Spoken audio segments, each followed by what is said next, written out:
Welcome to lesson 9-4. We're going to begin a series of 3 lessons here to look at some of the problems of the 1970s in America. Today, we're focusing on the challenges faced by President Richard Nixon. To begin this lesson, I would like to briefly introduce this character right here. That is Henry Kissinger. Henry Kissinger is a Harvard professor who joined Richard Nixon's administration as his national security advisor, a pretty high position within a presidential administration.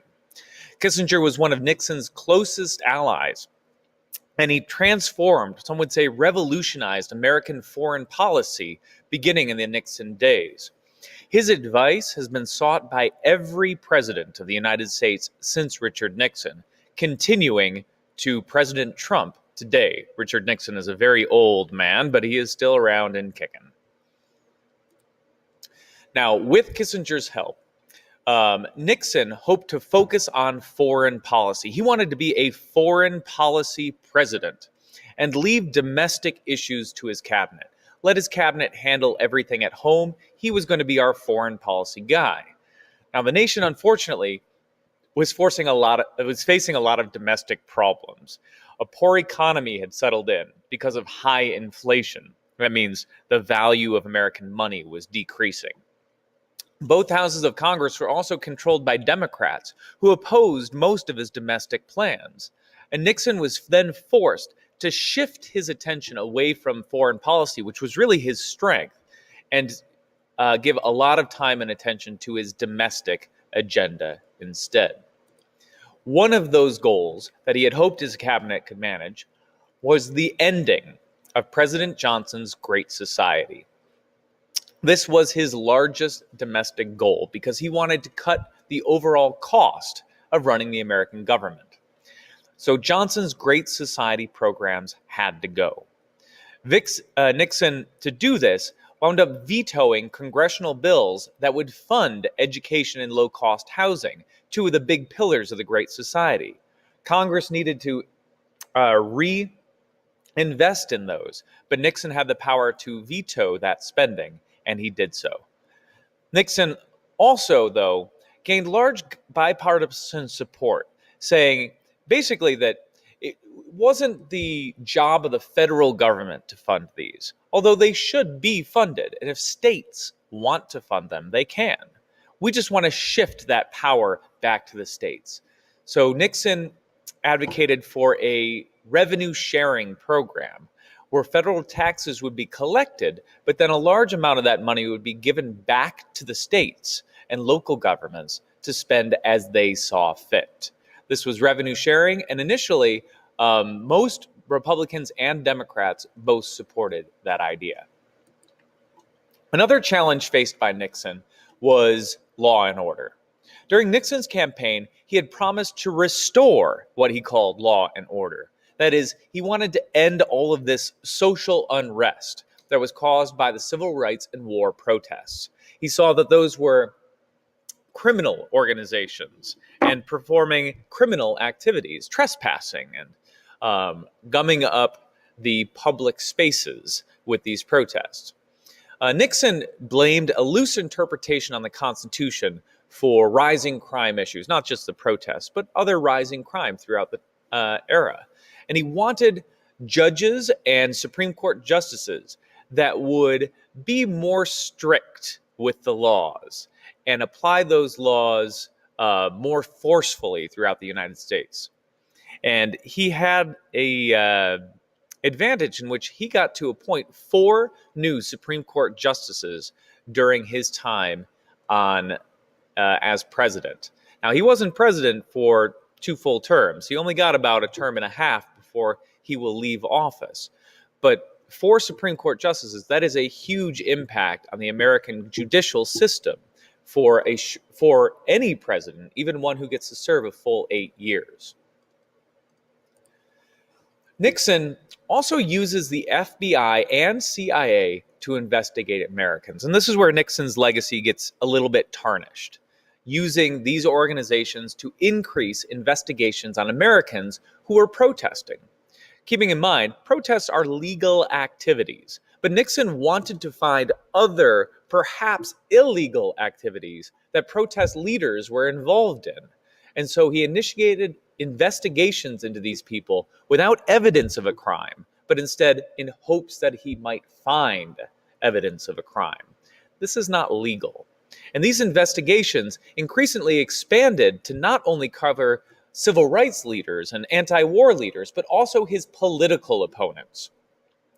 Now, Nixon claimed all of these investigations were in the interest of national security, but again, it is not legal to hold an investigation for somebody when there has been no evidence that they have committed a crime. Now, Nixon struggled with the economy. We mentioned this a moment ago, but he inherited a poor economy due to some of President Johnson's policies. President Johnson was not an outstanding economic president, and Nixon took over a lot of that. The problem was that the Great Society had really increased government spending, but they hadn't increased taxes as well. So we were now out of balance, spending more than we were taking in. The result of this was a budget deficit, and it also led to increased inflation.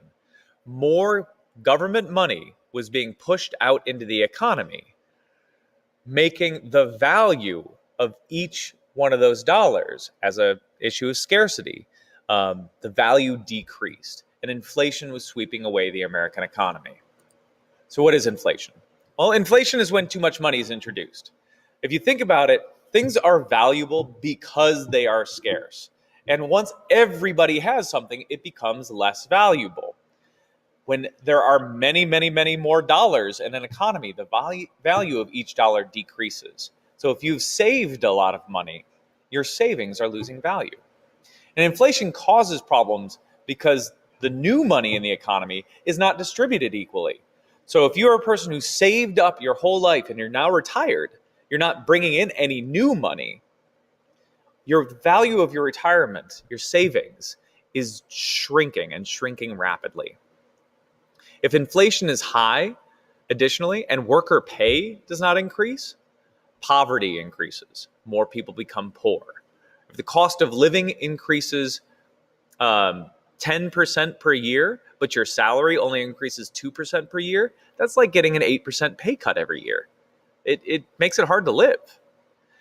Now, Nixon, in order to solve this problem, he cuts government spending a lot. And it does help the issue of inflation. Inflation will go down, but unemployment goes up. Fewer people have government jobs, fewer people have jobs. So more and more people are suffering in the economy. He doesn't solve the overall economic problem by just addressing inflation. A problem that makes it worse comes from an organization called OPEC. OPEC is the Organization for Petroleum Exporting Countries. And in 1973, when the United States of America decided to support Israel in the Yom Kippur War, this is a war against some Arab neighbors, the response from these Arab neighbors and Arab nations as a whole is to increase prices of oil and reduce shipments to the United States. They want to punish the United States for supporting Israel. And this punishment comes in the form of a quadrupling of gas prices. Gas becomes incredibly expensive, and this also spurs further increases in unemployment. So the Nixon years saw a dramatic rise in unemployment. So domestic policy is not going well for Nixon. However, let's remember that Nixon sees himself as a foreign policy guy. So let's look at Nixon and the Cold War. His main goal was to work on foreign policy. And he wanted particularly to reduce the tensions of the Cold War, to end the Cold War if possible. One of his big tokens here was his pledge to end the Vietnam War. And he does end the Vietnam War. Some would argue not perfectly, but he does bring the United States' involvement in Vietnam to a close in a relatively peaceful-ish way, unless you're in Cambodia or Laos and you got bombed when he shut down the Ho Chi Minh Trail. Nixon, however, wants to reach out in particular to China. And this is a very smart move on his part. In 1949, communists had taken control of China. You'll remember Mao Zedong won the Civil War and took over. Now, Nixon was an opponent of communism. He did not like communism, but he did not believe that the United States could or should continue to call the Chinese government illegitimate. Since 1949, the United States had said that the communists, Mao Zedong, I called him Ho Chi Minh, I'm sorry, Mao Zedong, the communist leader of China, Mao Zedong, not Ho Chi Minh. That was Vietnam. The American government had called Mao Zedong illegitimate, that his government was illegitimate, that they had no right to rule China. And Nixon finally does the only thing he really could do, and acknowledged reality. Mao is in charge of China. China is a communist government. Let's get over that and see what we can do to make our relationship with them better. And in 1972, he sent Henry Kissinger to meet with Mao Zedong and to reopen trade relations. We would now trade with China. Additionally, to ease Cold War tensions, we reached out to Moscow. Now, in part, we could do this because U.S.-China relations were improving. If U.S.-China relations are improving, the Soviet Union was losing a potential ally in the Cold War, China. So the Soviet Union realizes they're more at threat because U.S.-China relations are doing well. So we better make sure that no war starts with the U.S. And to make sure that didn't happen, Nixon was invited to go to Moscow and meet with Brezhnev, who was the leader of the Soviet Union at that time. And while in Moscow, Nixon helped to form the Strategic Arms Limitations Treaty, SALT, which led to a significant easing of tensions in the Cold War and the entry of a period called détente. During this time, both American and Soviet citizens became less worried about war being just around the corner. War did not seem to be inevitable. Possible, but not inevitable during this period of détente. All right. Thank you very much for joining me for this lesson today. I certainly hope you learned something, and I will see you next time. Farewell.